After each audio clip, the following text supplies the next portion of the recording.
ठीक है, नया टॉपिक स्टार्ट कर रहे हैं, फोर्स ऑफ ब्योयेंसी।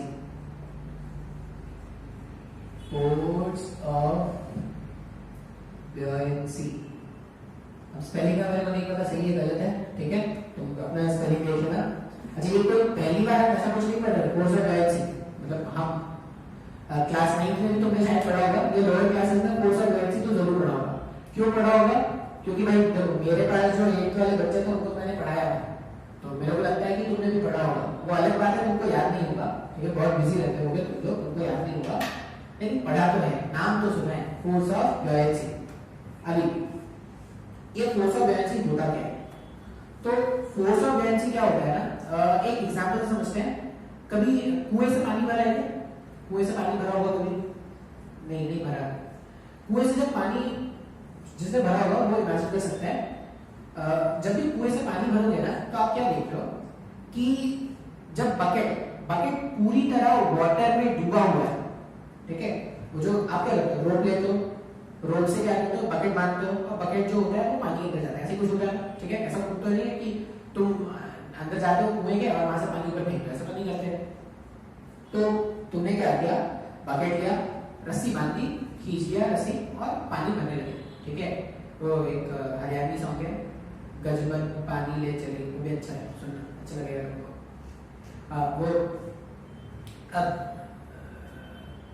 मैं वो एक शादी में गया था, तो मतलब भर भर के यही गाने बज रहे थे यार, बार बार यही गाने बज रहे थे, तो इतना क्या खतरनाक। अच्छा हाँ, तो क्या था कि गजबन पानी ले चली, लिख लेना लिरिक्स, देख लेना अच्छा लगेगा। दामन नीचे पैरी जूती, बन गई देखो चीज कसूती।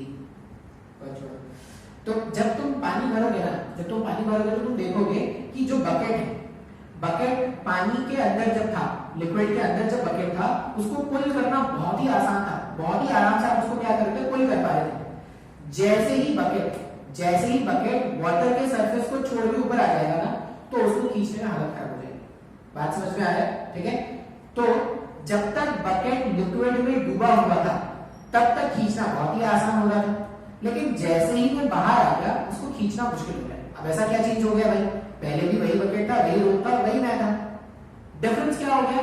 पहले वो लिक्विड के अंदर डूबा हुआ था, जैसे ही वो लिक्विड से बाहर आ गया, तो जब वो लिक्विड के अंदर डूबा हुआ था तो उसमें एक फोर्स लगा था। कौन सा फोर्स लगा था? फोर्स ऑफ ब्योयेंसी, जिसको हम बोलते हैं अप थ्रस्ट। अप थ्रस्ट मतलब नॉर्मल फोर्स ऊपर के डायरेक्शन में, तो उसको हमने क्या बोला था? Force of buoyancy. अच्छा, जैसे ही वो लिक्विड सरफेस के कांटेक्ट से बाहर आता है, ये फोर्स ऑफ ब्योयेंसी लगना बंद हो जाता है। फोर्स ऑफ ब्योयेंसी लगना बंद हो जाता है, इसलिए उसको पुल करना मुश्किल होता है। इसका और भी अगर तुम एग्जांपल समझोगे, आर्किमिडीज, अभी तो नहीं बताना सही रहेगा, और क्या एग्जांपल बता सकता हूँ? वो तुमको पता है, वो प्री हिस्टोरिक टाइम्स में जो वुड लॉग्स, अब हर कुछ तो पहले जो भी था, जो भी जब मेटल्स का इन्वेंशन नहीं हुआ था, सॉरी मेटल्स का डिस्कवरी नहीं हुआ था, तब जो भी इक्विपमेंट्स बनाने होते थे वो लकड़ियों से बनाए जाते थे। क्या अब लकड़ियों को क्या करना होता था? बड़े बड़े माउंटेन से लकड़ियों को जब लाना होता था, तो मैनुअली बड़े माउंटेन से लेके आना बहुत ही मुश्किल है, या एक प्लेस से दूसरे प्लेस में भेजना मैनुअली उसको बहुत मुश्किल होता है। अब उस समय तो बड़ी बड़ी ट्रॉली तो होती नहीं थी कि गाड़ी वाला है कचरा लेके जा रहा है, ऐसा तो है नहीं, बड़ी बड़ी ट्रॉली थी, मैनुअली लेके जाना होता था।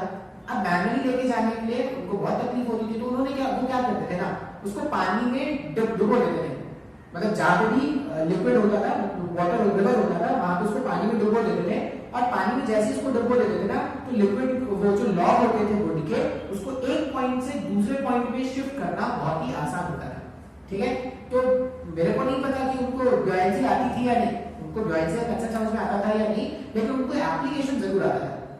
तो अपन क्या करने वाले हैं, हम तो भाई साइंस वाले हैं, हम क्या करेंगे, ब्योयेंसी के कंसेप्ट को समझेंगे भी, इस पे न्यूमेरिकल्स भी सॉल्व करेंगे, और हो सके तो आगे जाके कभी मौका मिला तो एक्सपेरिमेंट भी करेंगे, ठीक है। स्कूल को डिपेंड करता है तुम्हारा स्कूल या कॉलेज कैसा है, गरीब स्कूल या कॉलेज है तो नहीं होगा, अगर अच्छे कॉलेज में पढ़ते हो तो वहां पे एक्सपेरिमेंट करोगे, ठीक है। चलो स्टार्ट करते हैं फोर्स ऑफ ब्योयेंसी। तो पहले ना फोर्स ऑफ ब्योयेंसी का डेफिनेशन ही लिख लेते हैं सबसे पहले। तो फोर्स ऑफ ब्योयेंसी का डेफिनेशन, अब ऐसा कोई एग्जाम में पूछेंगे नहीं, लेकिन तुमको पता होना चाहिए फोर्स ऑफ ब्योयेंसी क्या होता है। तो डेफिनेशन होता है whenever a particle is completely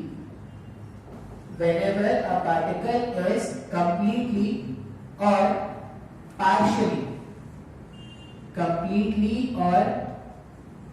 partially immersed in a liquid, the liquid applies an upthrust because of pressure difference.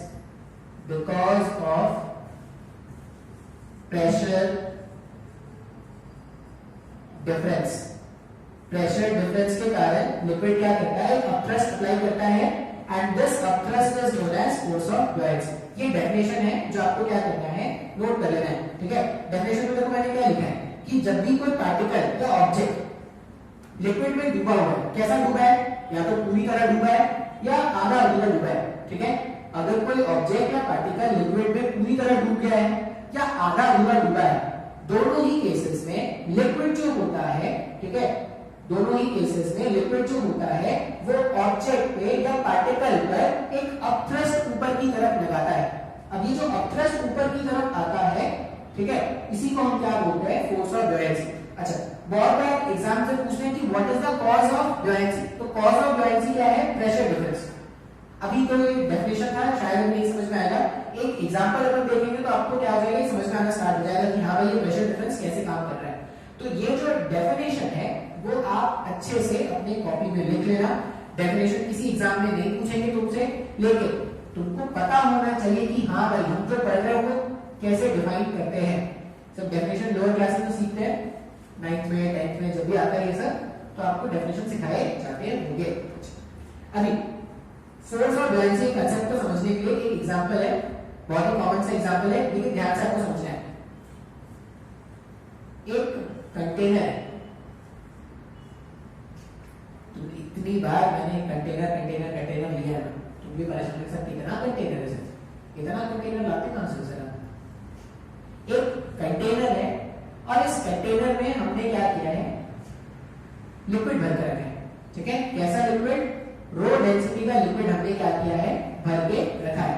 Container था, कंटेनर में रो डेंसिटी का लिक्विड भर के रखा है। अच्छा, अब ये इमेजिनेशन के लिए, ठीक है, ऐसा कुछ रियलिटी में नहीं होता है, इमेजिनेशन के लिए आप ऐसा समझो कि ये जो लिक्विड था रो डेंसिटी का, उसी में एक सिलेंडर इमेजिन करना है अपने को। ये जो रो डेंसिटी का लिक्विड था ना, उसी में हम क्या कर रहे हैं, एक सिलेंडर इमेजिन कर रहे हैं। अभी सिलेंडर बाहर से लाके नहीं डुबोया है, ये कैसा सिलेंडर है, ये लिक्विड का ही सिलेंडर है, लिक्विड का सिलेंडर, मतलब अगर पानी होगा तो पानी का सिलेंडर है ये, बात समझ में आ रहा है। तो जो भी लिक्विड है ना, उसको मैंने क्या कर दिया है, दो पार्ट में डिवाइड कर दिया है। एक तो ये सिलेंड्रिकल पार्ट जिसको मैं एनालाइज करूंगा, और दूसरा एक इसके सराउंडिंग जो लिक्विड होगा वो। बात समझ में आ रहा है। बुयांसी के कांसेप्ट को समझने के लिए हमने लिक्विड को क्या किया है, दो पार्ट में डिवाइड कर दिया है, ठीक है। अच्छा, अभी ये जो लिक्विड है या ये जो सिलेंडर है, उसमें अगर आप ध्यान से देखोगे तो ऐसा मान लेते हैं कि यहां से इसका जो डेप्थ है वो मान लो कुछ तो h1 है, यहां से यहां जो डेप्थ है वो कुछ तो h2 है। इसका क्रॉस सेक्शनल एरिया, ये जो एरिया है इसका क्रॉस सेक्शनल एरिया मान लो कितना है, क्रॉस सेक्शनल एरिया जो है वो है a। इसका क्रॉस सेक्शनल एरिया कितना था, a, और कुछ मानना है क्या, नहीं, इतना काफी मान लिया। अच्छा, अभी अगर मैं बोलूं कि मुझे ये जो सिलेंडर है, पानी का सिलेंडर, मुझे उसका वेट जानना है, मैं क्या बोल रहा हूं कि मैं वेट कैलकुलेट करने वाला हूं, किसका, पानी का सिलेंडर का, या जो भी लिक्विड था, जो भी लिक्विड है उसके सिलेंडर का मुझे क्या करना है, वेट कैलकुलेट करना है। वेट क्या होता है, वेट होता है mass into acceleration due to gravity. Mass को क्या लिखते हैं, वॉल्यूम इनटू डेंसिटी। अभी ये रो लिक्विड के लिए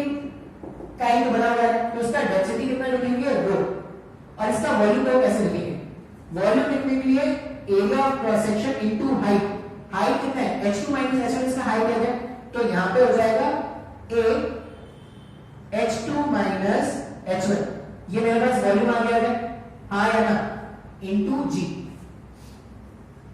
इतना वेट है क्या इसका। अच्छा, अब जो भी वेट है, जो भी वेट होगा वो इसके सेंटर ऑफ मास पे ऐसे नीचे लगा हुआ है, जो भी वेट है वो सेंटर ऑफ मास से ऐसे नीचे लग रहा है, बात समझ में आ रहा है। जो भी सिलेंडर होता है सिलेंडर के सेंटर ऑफ मास से ऐसे नीचे लग रहा है, कौन सा फोर्स, वेट फोर्स, ठीक है, इसका जो फोर्स है वेट वो ऐसा लग रहा है।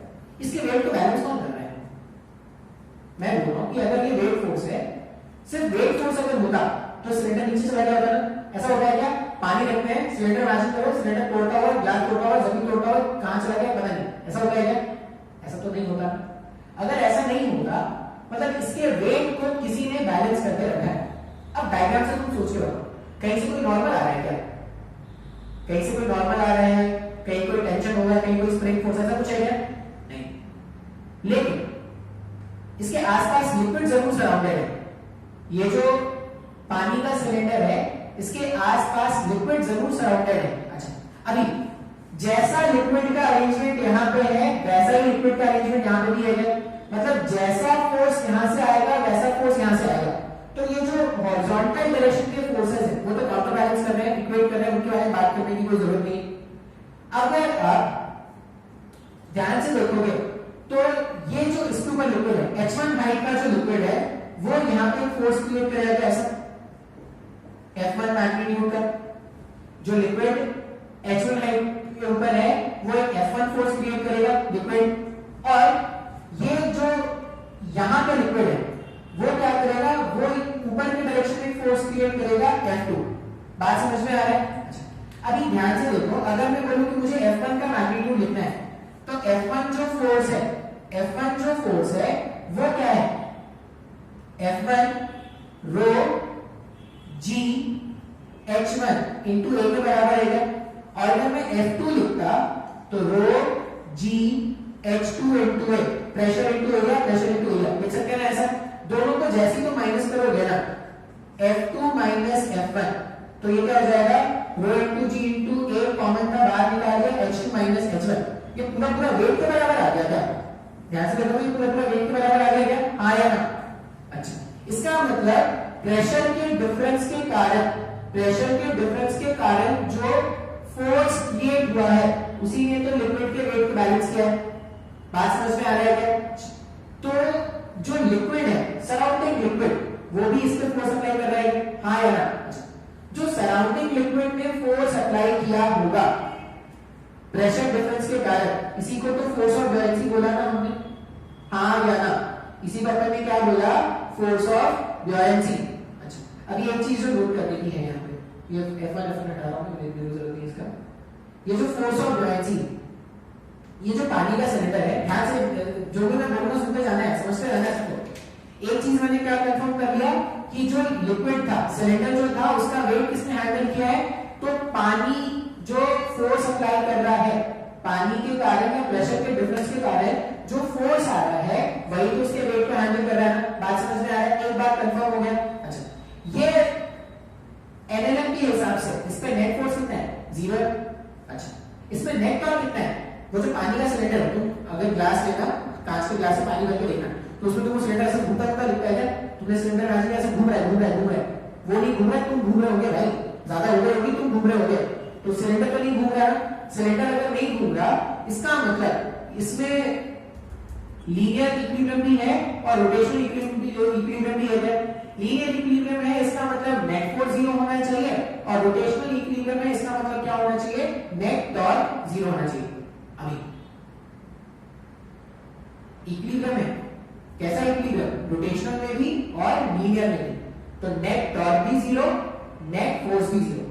नेट फोर्स 0 होने के दोनों Fb और W के मैग्नीट्यूड सेम सेम आने चाहिए थे, आ रहे हैं क्या, सेम सेम हो रहा है ना, ठीक है। अच्छा, नेट टॉर्क 0 कब होता है, दो फोर्सेस है उनका टॉर्क 0 कब होगा, जब दोनों का पॉइंट ऑफ एप्लीकेशन एक ही पॉइंट होगा तो उनका जो टॉर्क बनेगा वो 0 होगा। देखो, जैसे मान लो ये रॉड है, एक फोर्स इधर लगाओ, एक फोर्स इधर लगाओ, अब दोनों का पॉइंट ऑफ एप्लीकेशन यही पॉइंट है, ये दोनों कभी रोटेट करा पाएंगे क्या? नहीं। बात समझ में आ रहा है? अगर एक फोर्स इधर लगता है, एक फोर्स इधर लगता है, ऐसे तब रोटेशन हो सकता है। अभी पहला फोर्स इधर है, दूसरा फोर्स इधर ही, दोनों का पॉइंट ऑफ एप्लीकेशन अगर एक ही पॉइंट है तो वो दोनों कभी कपल क्रिएट कर पाएंगे क्या? नहीं। अगर कपल क्रिएट नहीं कर पाएंगे तो रोटेशन कभी कर पाएंगे क्या? नहीं। इसका मतलब अगर मैं बोल रहा हूं कि लीनियर इक्विलिब्रियम है, अगर मैं बोल रहा हूं कि लीनियर इक्विलिब्रियम है तो फोर्स ऑफ बायएंसी जो है वो वेट के बराबर हो गया है। पहला बात अपने को ये समझना है। दूसरा बात ये समझना है कि अगर रोटेशनल इक्विलिब्रियम है तो इस केस में एप्लीकेशन ऑफ या पॉइंट ऑफ एप्लीकेशन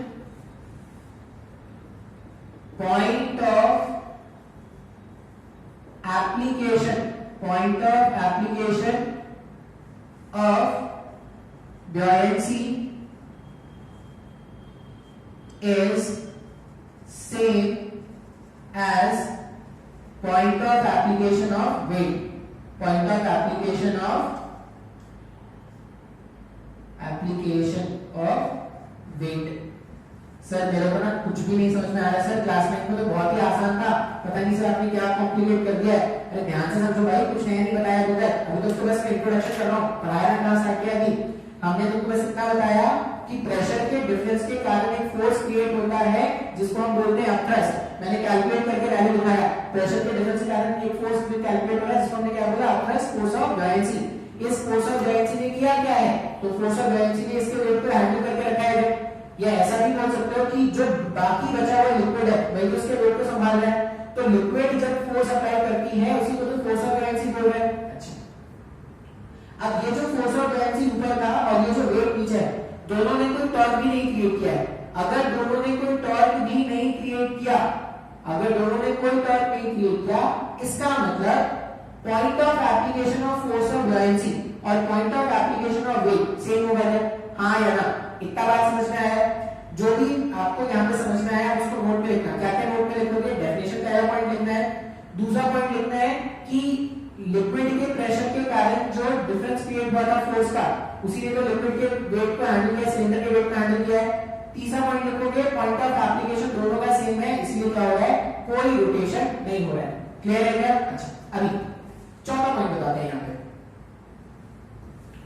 मुश्किल लग रहा हो या लग रहा हो कि सर बहुत ज्यादा हो गया, बहुत कंटिन्यूअस हो गया है, तो गाने सीख लेंगे। आज मैंने तुमको रिकमेंड किया है गाने, कुछ गाने तुमको रिकमेंड किया है, तुम वो सब सुन सकते हो। अच्छा, तुम भी मेरे को रिकमेंड कर सकते हो भाई, मैं भी बहुत खाली बैठा होता हूँ आजकल। तुमने कुछ मूवी देखा, तुमको लगा सर ये मूवी देखो आपके लायक है, बहुत शानदार मूवी है, तुमने कुछ नए गाने सुने, तुमको लगा सर ये गाने सुनो ये बहुत अच्छा है, तो अगर मराठी तुम सजेस्ट कर रहे हो तो सबटाइटल होना चाहिए। ये डायग्राम थोड़ा आसान बनाते हैं। H2H में तो तुमको पता ही है क्या है। देखो लाइफ में एंटरटेनमेंट बहुत जरूरी है, बहुत जरूरी है। बोर थोड़ी होना है, सिर्फ पढ़ाई सिर्फ पढ़ाई सिर्फ पढ़ाई, बोर हो रहे। लेकिन नो पढ़ाई नो पढ़ाई नो पढ़ाई, ये भी बहुत खतरनाक है। जैसे ही सिर्फ पढ़ाई सिर्फ पढ़ाई सिर्फ पढ़ाई खतरनाक है, वैसे ही नो पढ़ाई नो पढ़ाई नो पढ़ाई भी खतरनाक है। तो तुमको ना बैलेंस बनाना सीखना पड़ेगा। और आज के टाइम पे ना, आज के टाइम पे मेरे हिसाब से स्मार्ट वही है जो एक प्रॉपर बैलेंस बना के रखता है हर कुछ, हर चीज। तुम लाइफ में हर कुछ करो भाई, तुम्हारे एम्बिशन होंगे, तुम पैशनेट होगे कुछ चीजों के बारे में, तुम करो, बहुत जरूरी है।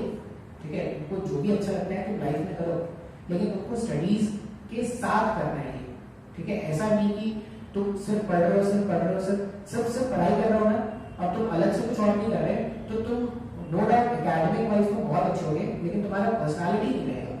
तुमको अगर अपना पर्सनालिटी डेवलप करना है ना, तो तुमको एक्स्ट्रा करिकुलर एक्टिविटीज में पार्टिसिपेट करना पड़ेगा।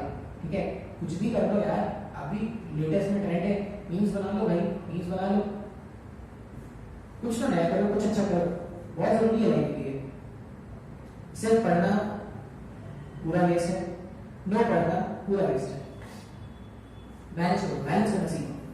अब तुम अगर ये बोल रहे हो ना कि सर मेरे से बैलेंस नहीं हो पा रहा है, मेरे से मैनेज नहीं हो पा रहा है, तो तुम खुद को अच्छे से पहचान नहीं पाएगा। खुद को पहचानना बहुत जरूरी है।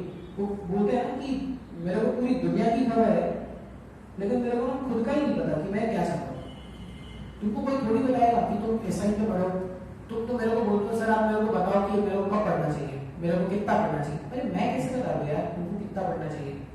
तुम अगर ये सोच रहे हो कि मैं खुद को नहीं पहचान पा रहा हूँ, तो तुम कैसे उम्मीद कर रहे हो कि दूसरा को पहचान लेगा? देखो ऐसा होता है कि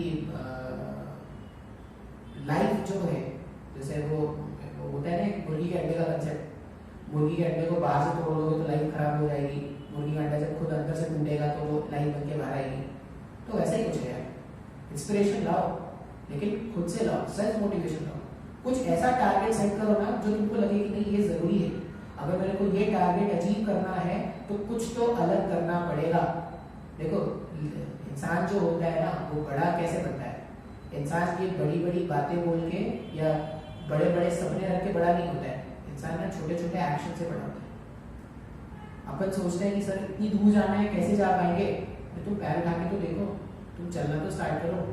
स्टार्टिंग में जब तुम कुछ भी नया करते होगे ना, कुछ भी नया तुम करते होगे, स्टार्टिंग में बहुत इंट्रो होता है यार, स्टार्टिंग में बहुत अच्छा लगता है, बहुत इंटरेस्टिंग लगता है। धीरे धीरे वो बर्डन जैसा लगने लगता है, हर दिन कर रहे हैं, हर दिन कर रहे हैं, हर दिन कर रहे हैं, नहीं मजा आ रहा है, नहीं मजा आ रहा है। तो अब मैंने पहले भी बोला था कि कुछ चीजें ऐसी होती है ना जहाँ तुम्हारे सेंसर्स इन्वॉल्व होते हैं, तुमको लगता है कि यार बहुत इंटरेस्टिंग, खाना है तो जबरदस्त लग रहा है सर खाना, सोना है सेंसर्स इन्वॉल्व हो रहे हैं, देखना है सेंसर्स इन्वॉल्व हो रहे हैं। स्टडीज में कोई सेंसर्स इन्वॉल्व नहीं होते इतना। स्टडीज में तुमको अपने माइंड का खेल खेलना है, तुमको अपने माइंड को कंट्रोल करके रखना है कि हाँ तुम भाई बैठ सकते हो, तुम 4 घंटे बैठ सकते हो। डिविएशन आज के टाइम पे डिविएट होना बहुत ही आसान है। तुम खुद से डिविएट हो जाओगे, आस पड़ोस के लोग तुमको डिविएट कर देंगे, डिविएट होना बहुत ही आसान है। कंसंट्रेट करना सीखो। और अगर तुमको लगता है कि सर मेरा कंसंट्रेशन पावर एकदम नहीं है, तो मेडिटेशन करना स्टार्ट करो यार।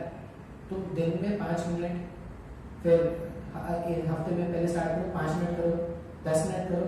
और मेडिटेशन मतलब कंप्लीट मेडिटेशन, ऐसा नहीं कि दूसरे को दिखाना है, खुद को पहचानो, खुद को एक्सप्लेन करो कि ऐसा क्यों कर रहे हैं।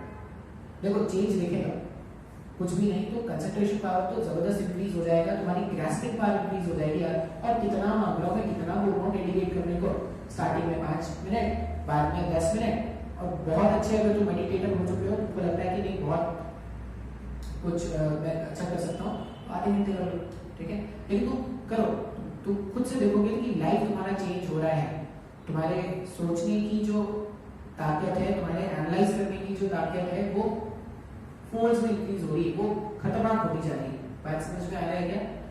तो कभी भी ये मत उम्मीद रखो ना कि सामने वाला मोटिवेट करेगा तभी मेरे को कुछ काम करना है। सेल्फ मोटिवेशन होना चाहिए, बहुत जरूरी है। और देखो कभी कभी ऐसा भी होता है ना कि अपने को लगता है सर मैं आप बोल रहे हो ना, मैं उससे ज्यादा मेहनत कर रहा हूँ सर, या मैं उससे ज्यादा मेहनत कर रही हूँ सर, लेकिन मेरे को वैसा रिजल्ट नहीं आ रहा है। ये हो सकता है कि एट प्रेजेंट रिजल्ट ना मिले, हो सकता है।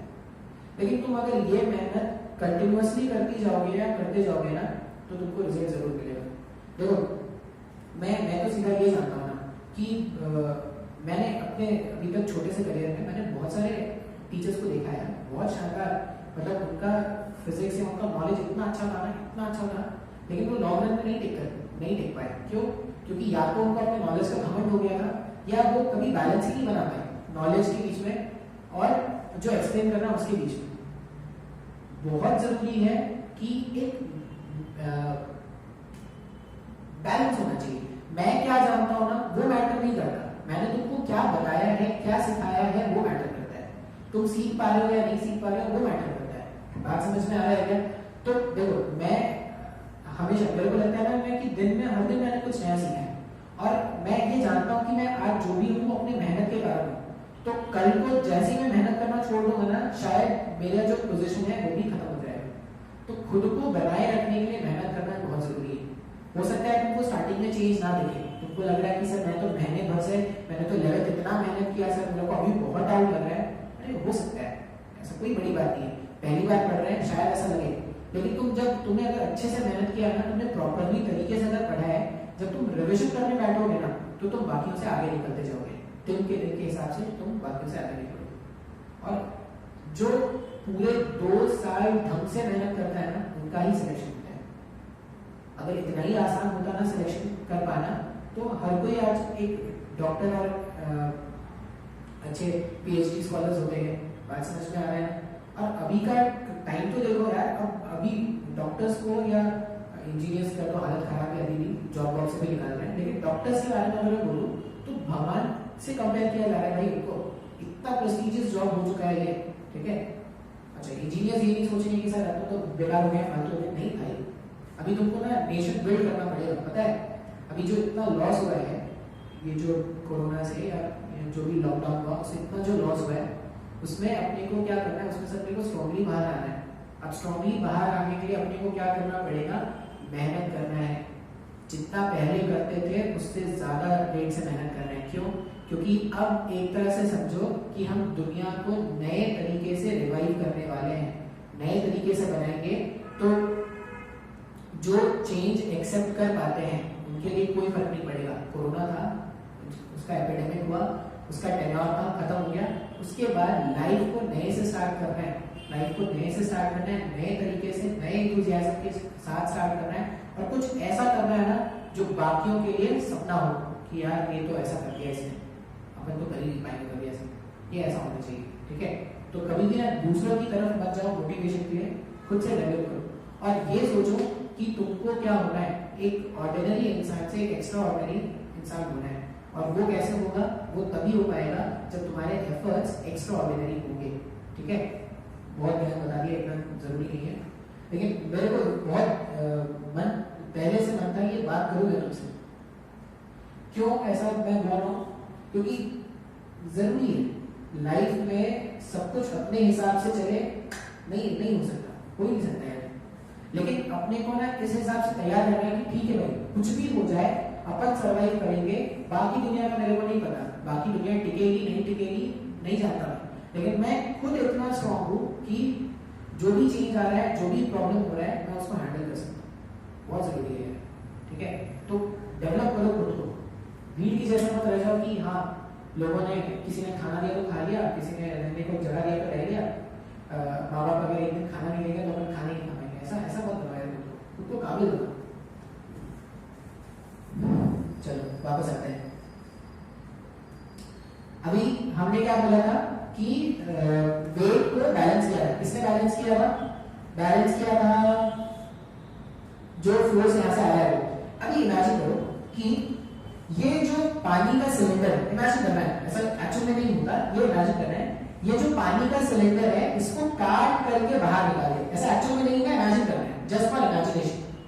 ये जो पानी का सिलेंडर था, पानी रूपी सिलेंडर, उसको तुमने काट के ऐसे बाहर निकाल दिया। अब तुमने उसको काट के बाहर निकाल दिया और तुमने क्या कर दिया है, इसके प्लेस में एक सिलेंडर लाके सब्स्टिट्यूट कर दिया है बिल्कुल सेम शेप और वॉल्यूम का। बात समझ में आ रहा है? तुमने क्या कर दिया, एक दूसरे मटेरियल का सिलेंडर लाके उसी खाली जगह पे चिपका दिया, ठीक है। जो भी ब्लैंक स्पेस बना था सिलेंडर का, उसमें तुमने दूसरा सिलेंडर लाके चिपका दिया और पानी वापस से नॉर्मल हो गया। बात समझ में आ रहा है? अच्छा, अभी फिर से अगर मैं बात करूं तो ये जो ऑब्जेक्ट है, अभी इस केस में जैसे मैंने इसको रिप्लेस किया, इसके आसपास के सराउंडिंग लिक्विड को, इसके आसपास के सराउंडिंग लिक्विड को मैंने चेंज किया है, या उसको कोई फर्क पड़ा क्या? नहीं, कोई फर्क नहीं पड़ा। तो अगर आसपास के सराउंडिंग लिक्विड पर कोई फर्क नहीं पड़ा है, तो जो सराउंडिंग लिक्विड फोर्स लगा रहा था उस पर कोई फर्क पड़ेगा क्या? नहीं पड़ना चाहिए। तुम खुद से सोचो, जो फोर्स ऑफ बॉयंसी था वो तो सराउंडिंग लिक्विड के कारण था। अब अगर सराउंडिंग लिक्विड में कोई चेंज नहीं आया है, सराउंडिंग लिक्विड में कोई चेंज नहीं आया, तो क्या फोर्स ऑफ बॉयंसी में कोई चेंज आएगा क्या? नहीं। इसका मतलब फोर्स ऑफ बॉयंसी जो है वो अभी भी जहां पर पहले लगा था अभी भी उसी पॉइंट पे लगेगा। ये फोर्स ऑफ बॉयंसी हो गया है, ऊपर लगेगा, और जितना मैग्नीट्यूड का पहले लग रहा था अभी भी उतना ही मैग्नीट्यूड का लगेगा। समय को नहीं समझ में आ रहा है? दूसरा, ये पहला बात को समझ में आया, फोर्स ऑफ बॉयंसी जो है भाई वो तो डिपेंड कर रहा था सराउंडिंग लिक्विड पे। तो फोर्स ऑफ बॉयंसी जो है जिस पॉइंट पे पहले एक्ट कर रहा था अभी भी उसी पॉइंट पे एक्ट करेगा। जितना मैग्नीट्यूड पहले था अभी भी उतना ही मैग्नीट्यूड होगा। अच्छा, अभी ये जो सिलेंडर है, मान लो इसका डेंसिटी यूनिफॉर्म नहीं होगा, इसका सेंटर मास चेंज हो सकता है। ऐसा जरूरी है कि सिलेंडर का सेंटर मास हमेशा उसके सेंटर पे होगा? वो तब सेंटर पे होता है जब वो यूनिफॉर्म सिलेंडर होगा। मान लो मैं बोल रहा हूँ कि वो जो सिलेंडर है वो नॉन यूनिफॉर्म है। अगर सिलेंडर नॉन यूनिफॉर्म है तो सेंटर ऑफ मास यहाँ यहाँ यहाँ यहाँ कहीं भी हो सकता है। मान लो इसका सेंटर ऑफ मास यहाँ पे है, सेंटर ऑफ मास यहाँ पे है, तो अब जो इसका वेट लगेगा, मान लो कुछ वेट है W डैश, अब वेट इस डायरेक्शन में लगना स्टार्ट हो जाएगा, हाँ या ना। अच्छा, अभी फोर्स ऑफ बॉयंसी पे कोई फर्क नहीं पड़ा, क्यों? क्योंकि लिक्विड पर कोई फर्क नहीं पड़ा था, इसलिए फोर्स ऑफ बॉयंसी पे कोई फर्क नहीं पड़ा।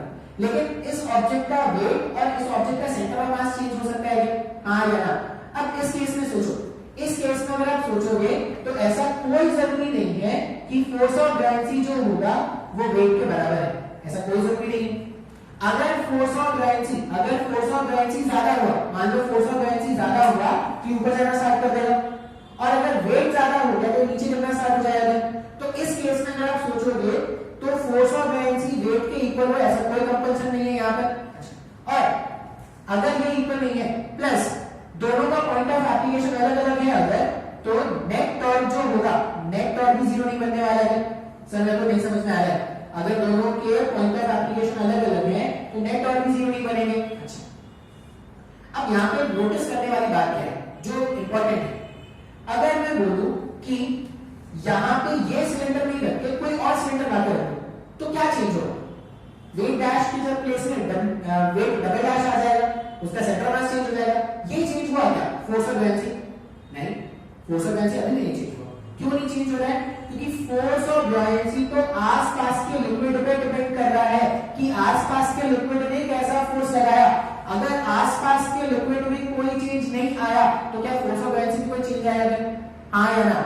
नहीं। बात समझ में आ रहा है? तो अपने को याद क्या रखना है, जिस तरह से सेंटर ऑफ मास जो होता है, सेंटर ऑफ मास जो होता है वो वेट का पॉइंट ऑफ एप्लीकेशन है, वेट का पॉइंट ऑफ एप्लीकेशन, वेट का पॉइंट ऑफ एप्लीकेशन है। और ये किस पे डिपेंड करता है? मास डिस्ट्रीब्यूशन पे डिपेंड करता है क्या? ये मास डिस्ट्रीब्यूशन पे डिपेंड करता है कि ऑब्जेक्ट का मास किस तरह से डिस्ट्रीब्यूट हुआ है।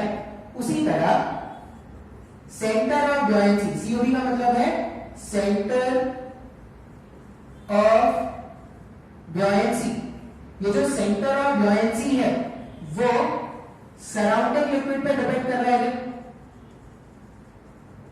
सराउंडिंग लिक्विड वो क्या कर रहा है? सराउंडिंग लिक्विड पे डिपेंड कर रहा है, ये बोल सकते हैं। या अभी जब आर्किमिडीज प्रिंसिपल पढ़ा दूंगा तो आर्किमिडीज प्रिंसिपल के बाद क्या पढ़ेंगे? डिस्प्लेस्ड वाटर पे डिपेंड करेगा, डिस्प्लेस्ड लिक्विड पे डिपेंड करेगा। बात समझ में आ रहा है? हाँ या ना? तो मेरे पास जो सेंटर ऑफ बॉयंसी है वो सराउंडिंग लिक्विड पे डिपेंड कर रहा है या डिस्प्लेस्ड लिक्विड पे डिपेंड कर रहा है। और point of application, point of application depends on liquid, point of application, ठीक है, point of application depends on weight of liquid displaced. अभी करना याद करके लिख लेते हैं, वेट ऑफ लिक्विड डिस्प्लेस्ड। बात समझ में आ रहा है क्या? हाँ या ना? तो अभी तक मैंने तुमको क्या बताया कि फोर्स ऑफ बॉयंसी होता क्या है और सेंटर ऑफ बॉयंसी क्या होता है। सेंटर ऑफ बॉयंसी मतलब जिस पॉइंट पर बॉयंसी फोर्स जो होगा वो एक्ट करेगा उसको क्या बोलेंगे? Centre of buoyancy. Centre of buoyancy इस बात पे डिपेंड कर रहा है कि सराउंडिंग लिक्विड कैसा है, सराउंडिंग लिक्विड कितना है, या ऐसा समझ लो इस बात पे डिपेंड कर रहा है कि जो भी लिक्विड डिस्प्लेस हो। अब चलिए डिस्प्लेस लिक्विड का मतलब क्या है?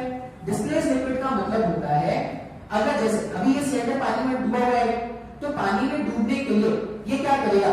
जितना इसका खुद का वॉल्यूम होता उतना वॉल्यूम ये बाहर निकालता है। मान लो ऐसा समझो पूरे ब्रीथ तक भरा हुआ है, पूरे टॉप तक अगर भरा हुआ है तो अगर इसको डुबाते ऐसे तो कितना पानी बाहर आता? जितना इसका वॉल्यूम उतना पानी बाहर आ जाता है। ये उतना ज्यादा क्रिएट करेगा ना अपने को कि जितना ये डूब जाए। तो डिस्प्लेस्ड वॉल्यूम का मतलब होता है कि ऑब्जेक्ट लिक्विड में अंदर जाने के लिए, ऑब्जेक्ट लिक्विड में अंदर जाने के लिए जितना भी स्पेस ऑक्यूपाई करेगा उतना लिक्विड उसको बाहर निकालना पड़ेगा। जो भी लिक्विड को बाहर निकाल रहा है उसको अपन क्या बोलते हैं? Displaced volume. बात समझ में आ रहा है? तो इतना आपको क्या करना है? नोट करके रखना है। मैंने आज बॉयंसी के बारे में कुछ नया नहीं पढ़ाया है, मैंने सिर्फ इंट्रोडक्शन बताया है। सिर्फ इंट्रोडक्शन बताया है। पॉइंट ऑफ एप्लीकेशन क्या होता है बुयांसी का, किस पे डिपेंड कर रहा है, कैसे फाइंड करना है, ये क्या करेंगे नेक्स्ट लेक्चर में देखेंगे आर्किमिडीज प्रिंसिपल से। बात समझ में आया है तो इतना आप क्या कर लेना नोट